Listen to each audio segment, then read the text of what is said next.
wesleygospel.com. wesleygospel.com. Welcome. Today I'm going to talk about Solomon's uh, riches, how he engaged in business, and how he invested his money. I got some interesting new insights on Solomon today. Um, I read an article last night at the local college library in a amazing resource called the Anchor Bible Dictionary. This is an extremely expensive theological resource, but if you can ever get your hands on it, please do. It's by the Catholic Church. They also have an extremely large Anchor Bible commentary. Um, and you can usually find these at state universities. These were published in the 1960s. They're very expensive. But they're extremely chock full of bibliography, unlike anything I've ever seen. They're usually valuable for their historical background of the Bible. Um, because they've got a lot of ancient history um, crammed in to what they're talking about when they're commenting on the Bible or doing Bible dictionary articles. So extremely useful. They're not really written from a devotional point of view as much as from an ancient history background point of view. Um, but, they're no replacement for Matthew Henry or any of those Puritan commentators or Adam Clarke or anything, but those are the devotional types. And Adam Clarke does sometimes give, and Matthew Henry occasionally gives historical background, but not compared to Anchor Bible. Anchor Bible Dictionary and Anchor Bible Commentary absolutely, absolutely crushes and beats every Bible commentary I've ever read, and I've read quite a bit. I would say that there's probably only one other one that comes up close, and that would be the International Critical Commentary, also called the ICC, and that one's from the 1800s. But Anchor Bible, in my opinion, is the best. Anyway, okay, so I read the article on trade and commerce uh, last night in the ancient Near East, which is essentially the trade and commerce article on the Bible, the ancient historical background of the Old Testament specifically. It was the trade and commerce article in the Anchor Bible Dictionary. And I came across this thing where it said that Solomon, what his business activities was. You want to know what he did? Well, number one, he was a king, so he was rich to begin with. Okay, so some portion of his money came from the fact that he inherited the throne in Jerusalem. We all have lots of kings do that. Okay, but what was it that made Solomon exceptionally wealthy, exponentially wealthy, much more wealthy than all of the other kings that had ever come before him? He did something extra that made him more wealthy. All right. So yes, it's true he inherited some wealth from his rich dad, King David. But he went beyond that, above and beyond that, and he became wealthier than his rich dad, King David, because he did certain things. He worked, he saved, and he invested. How? What did he do? Well, it says that in 1 Kings chapter 10, verse 28 and 29, it says, Solomon's horses were imported from Egypt and Kew, and the royal merchants purchased them from Kew. They imported a chariot from Egypt for 600 shekels of silver and a horse for 150. They also exported them to all the kings of the Hittites and of the Arameans. So, in effect, King Solomon was an owner of a car dealership. He was a horse trader and a chariot trader. That is how he generated brand new money. And that is That was his business. Now, this also explains why there are discrepancies in the numbers in First Kings and in Chronicles about how many chariots Solomon had and how many horses Solomon had. Sometimes atheists and Bible skeptics will look at that and say, see, the numbers are different. Well, now that you know this, everybody knows that the inventories change over time, right? If you sell a certain amount of horses a year, the next year you're going to have less horses on inventory and so forth. So probably that explains the discrepancy in the inventory of his horses and chariots. They're not going to stay static constantly forever and ever. Solomon was a owner of a horse and chariot dealership, essentially, and his primary customers apparently were kings. Although I wouldn't say that. I mean, that's what it says, is that the kings of the Hittites and the kings of the Arameans were his primary customers. But I would imagine that that wasn't his only customers, but that's what it says here. And that he was an importer-exporter. He had employees that worked for him, royal merchants. Think about that for a moment. Royal merchants. Nothing like that exists today. This would be like salesmen employed by the White House. um, and so that's interesting. I would say probably the closest thing that has ever come to that in recent times was when people went around selling war bonds for the for World War II, or FHA insured mortgages. I would say maybe treasury bonds. Maybe the local broker comes the closest, because when they're selling treasuries and when they're selling FHA loans or war bonds or whatever, they're selling government products. So in those moments, they are being royal merchants in a sense. Um, but this was a lot more like in your face. Like, these are like car salesmen employed by the White House, essentially.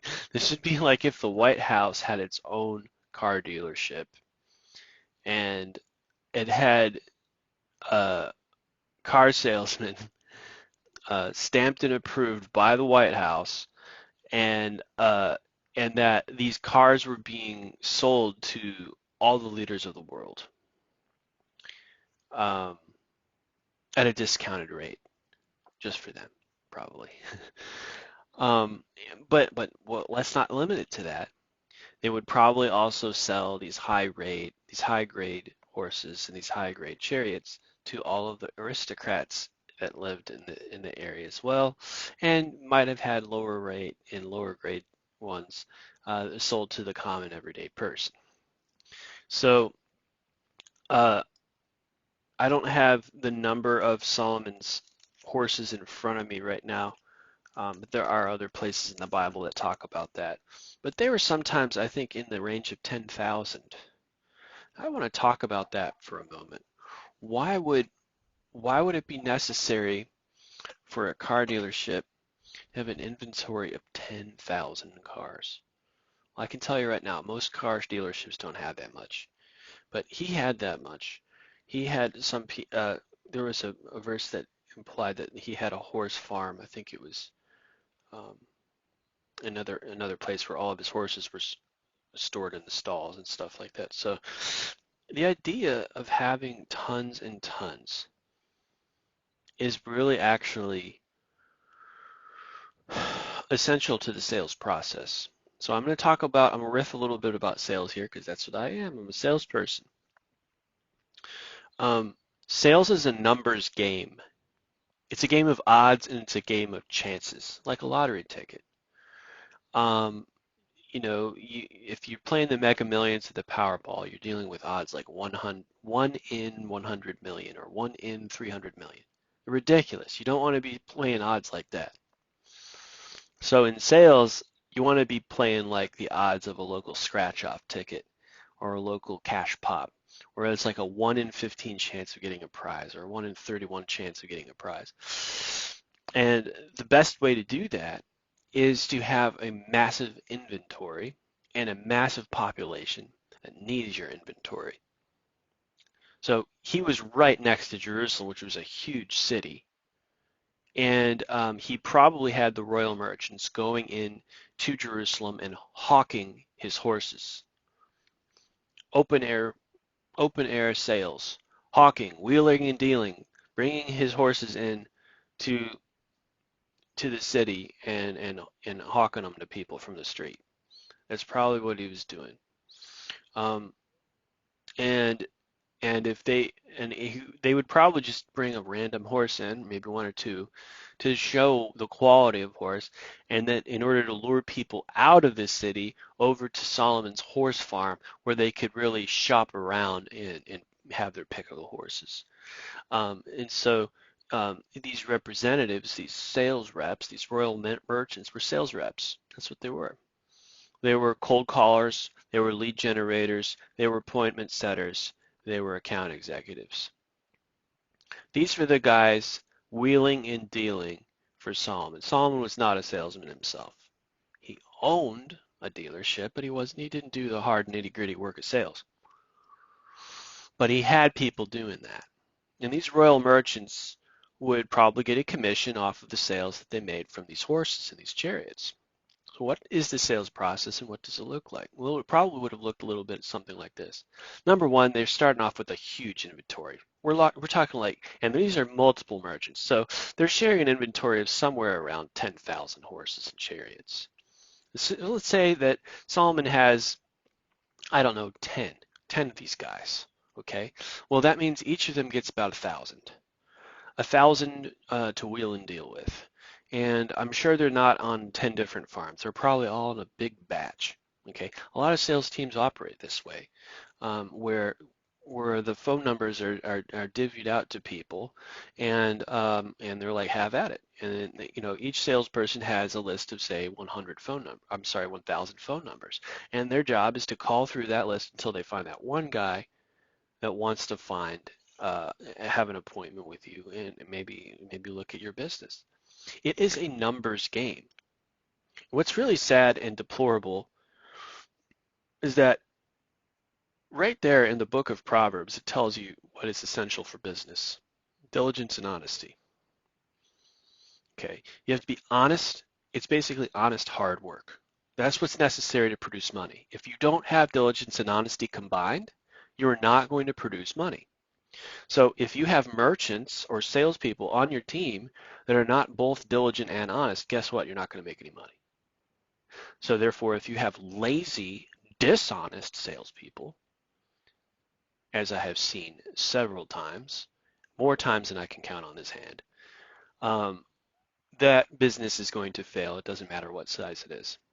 Usually this happens with very, very small businesses because the business owner doesn't know the essentials of the sales process. They're usually a software programmer and they focus on coding and stuff. They don't know about sales. They don't know that it's a numbers game. They don't know that they need to have representatives. They're going out there and getting in front of people and hawking and wheeling and dealing and pitching people. Tons. I'm talking thousands. Remember, Solomon had 10,000 horses. And he's dealing with a large population, maybe hundreds of thousands of people in Jerusalem. So we're talking about large bulk outreach going on. Okay. This idea that a lot of closers have, these are the people that take the credit card payments from prospects, is the idea is that this person is just going to fall into my lap. And when they fall into my lap, that's the gift from God. No. Well, that's the way it looks with SEO, search engine optimization. After all we have to do is get that website on the website, and then they'll come and fill out a form, and they'll just fall into my lap. Occasionally, sales works that way. I mean, if you operated a business on faith like that, without any free will effort to go out there and go and get it without any go get 'em attitude, you're not gonna survive very long. That's the effect of opening up a car dealership and having people wander onto your lot. Yeah, you can make some sales doing that, but you also need to go further than that and put some advertisement out there on TV or on billboards. Put uh, some create a team of BDC people that are going to be cold calling prospects that visit your site um, to pull more people onto your lot. You can't just wait for wanderers to be like, oh, driving down the road and oh, there's a car lot. I'm just gonna wander onto his lot. Dude, you're not gonna make a whole lot of sales like that. You got to source people into your business like a fisherman wheels the net in. Right? You got to source people. How do you do that? Well, it's a numbers game. You have to be honest and hardworking and diligent and really, really grind yourself to a nub to find people. Now, obviously, in good markets, this becomes easier. In harder markets, this becomes harder, but the same principle applies. If people are found, both the hawkers and the closers need to have a diligent, hardworking attitude about their job. What's unfortunate is that usually it's the hawkers that do all the hard work, and then the closers just sit on their duff all day and they wait for somebody to fall into their lap, and if it doesn't work, then oh well. Which is why they are paid on commission. Probably because they're so lazy. They're lazy oafs sitting on their duff all day. And some of them have been doing this for 10 and 20 years, and then they boast of the fact that they've been a salesman for 20 years. Yeah, but 20 years doing what? Waiting for people to come to you as you sit on your duff? That's not sales, man. You have to be a salesman, man. And the only way to do that is to not sit on your duff, to really go get them and start to talk to people. When people employ telemarketers and cold callers like myself, and I have closed before, enough times to know how it works, enough times to know that I don't want to do it anymore. And I certainly don't want to do it based on 100% commission like most people think I should. There are very few that are willing to pay a base salary for closers. Very, very few people. Um, but what I'm going to say though is this, is that it's the lead gen people that really are needed usually, and they're the ones that do all that hawking. Hawking. What does hawking mean? It means pitching. It means Hawk, like a hawk. You are hawking the product in front of people. Hey, these are Solomon's, they're auctioning. Hey, these are Solomon's horses over here. We've got some amazing, beautiful horses from the Royal Treasury. I'm a royal merchant, by the way. If you want to come up and talk to me, I will lead you right outside Jerusalem straight to Solomon's horse trade. And you just keep on saying the same thing over and over. As the crowds walk by, boom, boom, boom, boom, he's auctioning off those houses. That is pitching, that is hawking, that is auctioning. Those are the guys that bring the money in, the real money in, okay? Because they just use their mouth as a money-making tool. They run their mouth and money comes out. Coins. Coins come out of their mouth. Literally, they vomit coins out. A salesman who sits on his stuff all day off on the horse farm waiting for some interested person to come by, he's just lucky. He's not even really a salesman at all. He's not, surely he's not acting like one. And he's just waiting for his head to be put on the chopping block is what he's doing. And some of these people can get away with just blaming other people and criticizing other people and making them look like they know all this stuff because after all they've been doing it for so long. Doing what? Doing what for so long? I pass leads, quality leads, where people I've spoken to be like, yeah, I'd be interested in talking. Just I'm busy right now, but follow up with me in a week. Yeah, absolutely. And and then these lazy oaf people that I pass the leads on to, like, and they call them one time, or maybe two times. Ooh, two. And if they're really daring, maybe three. Ooh, three times. And they didn't pick up. Wow. They didn't make a very big effort to reach out to those people, did they? Because they never moved from the hawker stage to the sitting on the dove stage. They went straight into the sitting on the dove stage because they're content with that. They're content with just being lazy and living off of the occasional commission. It's sad, dude. These people are the level of laziness among closers, account executives, is oftentimes laughable. Like, how do they even make money? How? Well, I don't know. And they're getting it from somewhere else because they're certainly as heck not making money what they're doing. They're lazy as can be. And so the leads that I pass on to them usually go cold because they don't do anything with them. They're supposed to call those things, I'd say, at least 12 times until they get no response. They don't do that though. They don't treat it as a higher odds cold calling list like they should. Okay, so basically, Solomon would have only employed the best of the best. He wouldn't have had lazy oafs sitting on their dove. He would have had Hawker 1 and Hawker 2. He would have had the hawkers going in Jerusalem, and he would have had the hawkers at at his horse trading farm. He would have had the auctioneers at Jerusalem and the auctioneers at his horse trading farm.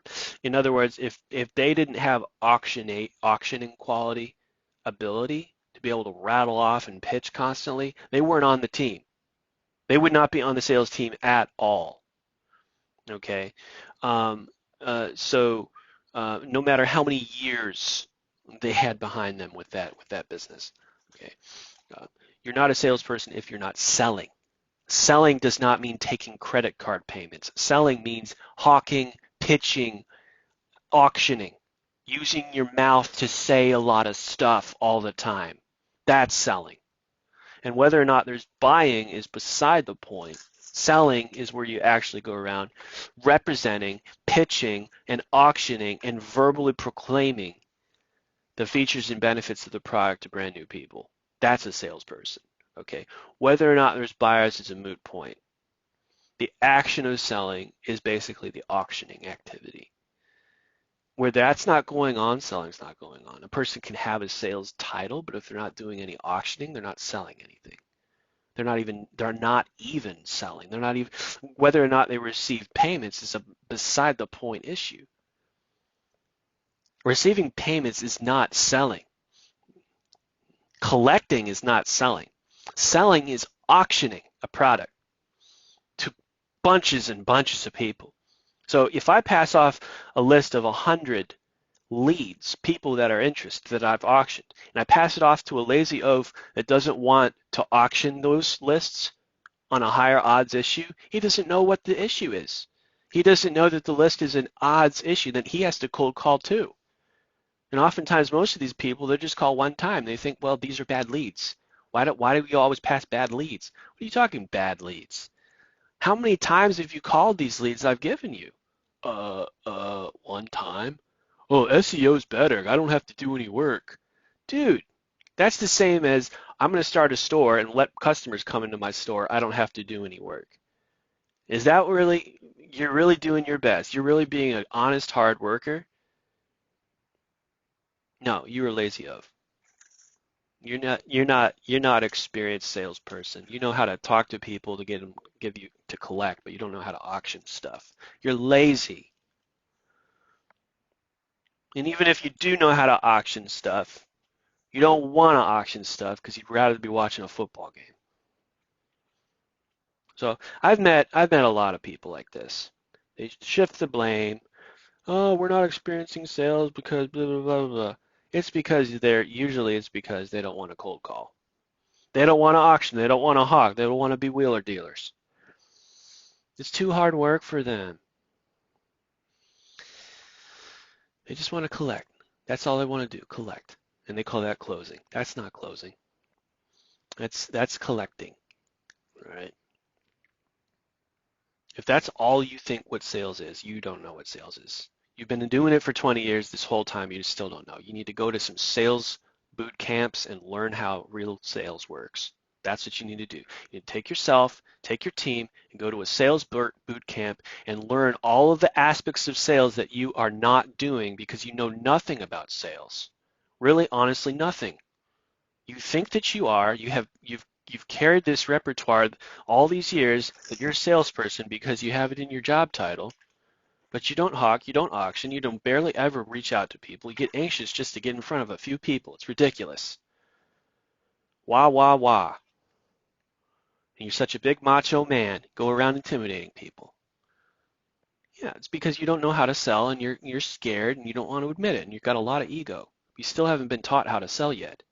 When are you going to go and finally learn how to sell something? You know? Watch some there's an old guy, he really taught how to sell really well. He made his videos. Zig Ziglar. Really watch Zig Ziglar. Really great sales material there. But also go to a sales boot camp. Those things will really show you how sales works. I've been to 2 sales boot camps before, one for Lincoln Heritage, which is burial insurance, another for Honda, which was sales boot camp for car dealerships. I've been to 2 sales boot camps. I know how sales processes work on all levels, on the lead gen and telemarketing side, and on the closing and collection side. I understand how it all works. You know what? I choose by choice to only do the lead gen side. You know why?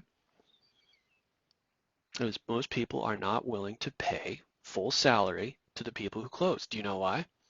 Because most closers sit on their duff all day and they don't hawk, they don't auction, they don't work hard. That is how sales works today. It's really sad. So Solomon had a car dealership in one way or another. It says in 1 Kings 10:28 and 29 that he owned and dealt in horses and chariots, mainly with kings and probably with aristocrats, and that's how he generated his money. Josephus, Antiquities of the Jews, says in various places that his main investments seem to be in gold mines. Apparently, he also owned a marble and copper mine outside of Jerusalem somewhere, and those are the fabled King Solomon's mines. But he also invested in the gold mines of Ophir, which were in southwest Arabia, and I found in the Anchor Bible Dictionary last night, in the Trade and Commerce article, that there was also gold mines in eastern Egypt, which would make sense because if there's gold deposits in eastern Egypt, geographically there would be gold mines in southwestern Arabia, which were separated by the Red Sea, which might even suggest that there's gold underneath the Red Sea in that section as well. But the gold mines of Ophir, Solomon had a business relationship with Hiram, king of Tyre, and they employed people, miners and such, to go on a ship to sail down the Red Sea from the north down to the very southern tip of the Red Sea and go into the gold mines of Ophir, which are in the southwestern part of Arabia. And then they went and they harvested the gold and brought the gold back on the ships up to Solomon and Hiram. And that's where Solomon got a whole bunch of gold from. He invested in that. So when Solomon says in Ecclesiastes 11:1-2, ship your grain across the sea, for you may have a return in many days. Divide your portion to 7, yes to 8, for you do not know what disaster may come upon the earth. He's talking about, first off, the grain was actually a form, literally like Quaker oats, or maybe not exactly like that, but corn grain at least maybe, was a form of money, just like silver and gold back then. Because almost every other person knew how to farm, and because farming was such a common practice, it wasn't advanced like it was today. You didn't need John Deere machinery and stuff like this to farm back then. People could change grain into money-making cash crop in a couple of months. So people oftentimes paid for things in bags of grain. Isn't that strange? That means that grain actually, because the agricultural society was like everybody was almost a farmer, and they could take a cash crop down to the local farmers market and sell it with great ease. Grain for a while was currency. So when Solomon says in Ecclesiastes 11:1, cast thy bread upon the waters, he's not talking about a loaf of bread being thrown on the water. He's talking about the grain that agricultural people were paid in sometimes as money. He said we would take the grain, not the silver and gold, that's more precious. But he invested with his grain. And came back, and the people at Ophir came back and brought a bunch of gold instead.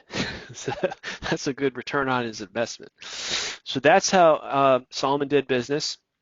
He was a horse trader. He was well, he didn't do that himself. He probably had just had people doing it for him.